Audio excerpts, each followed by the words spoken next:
18 commercial vessels have been struck or targeted by Iran in the Persian Gulf and the Strait of Hormuz since this war began. Not 18 military vessels, not 18 warships carrying weapons and sailors trained for combat. 18 commercial ships, tankers, bulk carriers, and container vessels.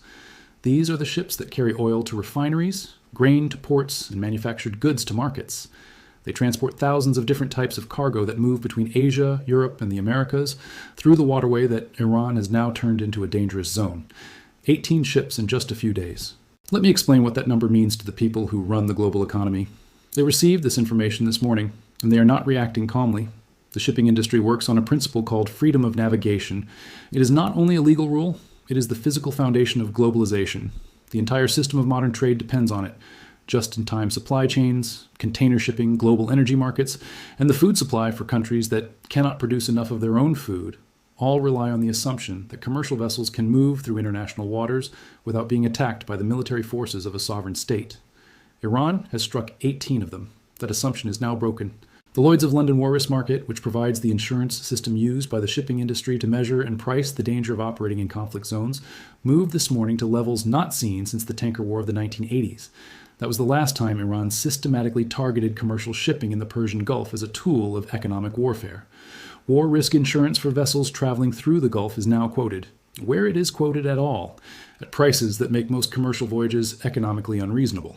The insurance premium for a single transit through the Strait of Hormuz for a fully loaded VLCC, a very large crude carrier that transports Gulf oil to Asian refineries, now exceeds the daily operating cost of the ship by a margin that no commercial operator can routinely absorb. So the ships are stopping, not because navies ordered them to stop, not because a government officially closed the route. They are stopping because the people who own, operate, and crew these vessels saw that 18 ships were struck in just a few days. They made the same calculation any rational person would make when the road ahead is filled with the wreckage of the last 18 vehicles that tried to drive through it. They are simply not going. Now understand what stops moving when the ships stop. Normally, about 21 million barrels of oil per day pass through the Strait of Hormuz. That flow is already reduced by the Islamic Revolutionary Guard Corps closure declaration, and by mines placed in the shipping lanes. Now add Iran's attacks on commercial shipping on top of that military closure. The result is simple mathematics. The amount of Gulf oil reaching global markets is approaching zero. Not the 20% disruption analysts predicted in the early days of the conflict. Not even the 30 or 40% that the closure announcement suggested. A number close to zero, because the vessels that might theoretically carry oil through partially cleared routes are not willing to risk becoming the 19th ship on Iran's list. And it is not only oil. The Persian Gulf and the surrounding waters are not just an oil highway. They are also a major route for global container shipping between Asian manufacturing centers and consumer markets in Europe and the Americas. Ships carrying electronics assembled in South Korea, clothing manufactured in Bangladesh, automotive components produced in India, and thousands of other goods normally travel westward through the Indian Ocean toward the Suez Canal. Many of those vessels pass through or near the area where Iran is now striking ships.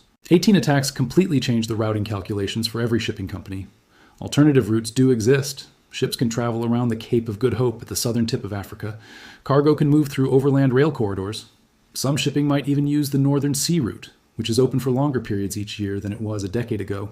But these alternatives are slower by weeks, far more expensive, and they do not have the port infrastructure or logistics capacity to handle the enormous amount of cargo that normally passes through the Gulf, Hormuz, and the Red Sea at the same time.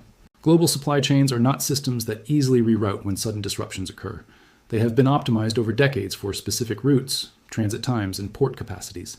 When those routes are suddenly disrupted, and not just for a week, but for an unknown period during an ongoing war, with 18 burning ships as the new reality, the system does not smoothly adjust. It backs up, it slows, sometimes it stops completely. Goods that were supposed to arrive do not arrive. Components that factories are waiting for never come. Production lines slow down. Finished products that should be shipped are delayed. Store shelves start to empty. This is how a war in the Persian Gulf turns into inflation in Stuttgart, empty store shelves in Seoul, and supply chain problems in Chicago. It does not happen through some abstract financial mechanism. It happens because the ships carrying the goods are not moving, because 18 of the ones that tried were struck. Now look closely at the ships Iran has chosen to target. The pattern tells us something important about Iranian strategy. Iran is not targeting only American-flagged ships or vessels connected to the United States. The 18 ships that were struck represent many different flags, nationalities, and ownership structures.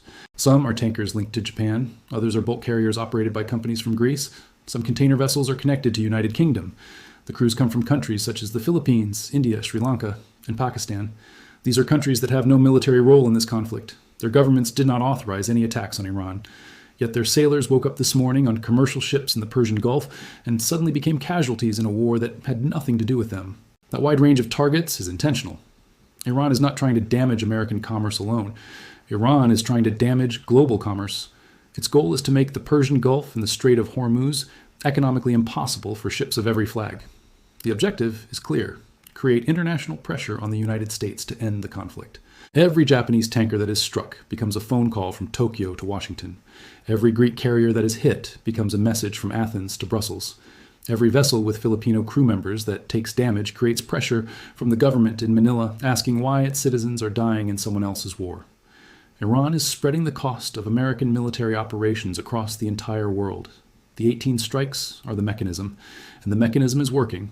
The international order that emerged after World War II was not built only through UN resolutions, diplomatic treaties, and international institutions like the United Nations. It was also built through shipping lanes. It depended on the ability of commercial ships to move through international waters without being attacked by the military forces of sovereign states. The entire global economy was built on the assumption that its physical infrastructure, the ships, the sea lanes, and the ports, would be protected because every nation depends on them. 18 attacks in a few days is Iran's message about that system. The message is simple. It does not apply here. Not now. Not while American and Israeli aircraft are striking Iranian territory. Not while 67 American service members are dead in Kuwait and the Strait of Hormuz is mined. In effect, Iran is declaring that the international maritime order is suspended in this waterway until the political conditions that cause this conflict are resolved on terms that Iran can accept. That is an extraordinary position for any country to take. If it continues, it does more than disrupt the global economy. It sends a message to every nation with the ability to strike ships at sea. The international maritime system can be suspended if a determined state is willing to accept the cost of doing so. Countries such as Russia, China, and North Korea are watching carefully. Every state that has ever challenged the American-led system that keeps global sea lanes open is observing Iran strike commercial ships and challenge the rules that have governed the oceans for decades. Vessels around the world are watching both Iran and the global response. The world has responded with condemnation, warnings, statements from maritime organizations, and diplomatic protests. But none of this has stopped the 18th ship from being struck, and none of it will stop the 19th. Now consider what happens when the 19th, 20th, and 21st ships are hit. Oil prices, already above $130, will climb even higher. Every ship that stops moving is a ship not delivering oil to a refinery that needs it. Every refinery that does not get its crude produces less petroleum product, less gasoline, less diesel, less aviation fuel, less of everything an economy relies on that runs on refined petroleum. Most economies are not yet equipped to run on anything else. The market's response to shrinking supply, while demand stays the same, is simple and harsh. Prices rise. They keep rising until either supply returns or demand falls because the economy contracts to the point where people cannot afford the fuel. Goldman Sachs has stopped giving ceiling numbers. Analysts who modeled $150 as the base case for a 2-week Hormuz closure now face a different scenario. An indefinite commercial shipping strike on top of a military closure, plus the Ras Laffan shutdown, Ras Tanura damage, and strikes in Bahrain, Kuwait, and Iraq. The layers of disruption are stacking faster than any model was designed to handle. The 18 ships burning in the Persian Gulf are not just a military story. They are an economic story, a supply chain story, a food security story for nations importing grain through these lanes, and an energy story for Asian economies that rely on Gulf oil. They are a political story too. Governments are getting calls from shipping companies asking for naval escorts, from energy ministries asking what happens to refineries if tankers stop, and from finance ministries modeling how $160 oil affects inflation, growth, and political schedules. The American military can fight Iran, and it is doing so. B-52s are arriving, THAAD batteries are going online, command infrastructure at Jafar is being restored, and U.S. air power is being applied against IRGC military targets.